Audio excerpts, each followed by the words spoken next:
here's my riding journey. I've been riding for 10 years, and this is Courtney. She taught me so much. She was the first horse I ever cantered on and did anything on.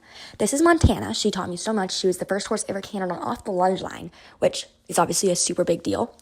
This was that, cantering off the lunge line for the first time. Then I started riding this horse named Linus, who I fell in love with. He taught me how to canter off the lunge line and really be an independent rider.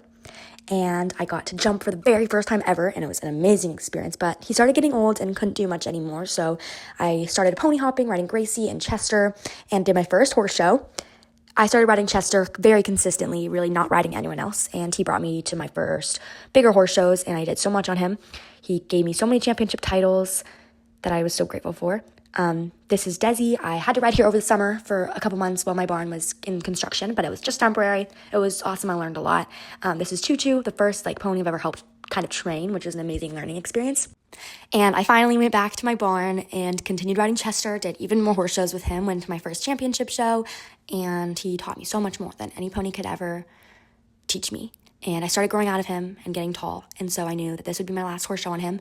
And I'm still riding him. I'm still hacking him and cuddling him and living the time of my life. But he brought me to my very last horse show. And it was a very emotional day because I knew that I would start switching barns to another barn to do jumping. And so it was a very, very sad day for me. But I still ride Chester and ride at this barn every week. So it's just like a half switch. So yeah. I started riding more horses other than Chester, bigger horses, which has been a really big learning experience. I started jumping more. I jump a couple times a week, which is really fun. My new barn, and I started riding this horse named Phantom, who's taught me how to jump, and it's been such an amazing learning experience that, again, I still ride at my old barn every week, so it's not like I'm fully switching, and it's been so much fun, and I've completely fallen in love with Phantom. He's such a cool guy. And to conclude this, my goals are to be a 100-jumper professional rider someday, and I'm still riding at my dressage barn and hacking and having the time of my life there, and I will never leave. It's my home.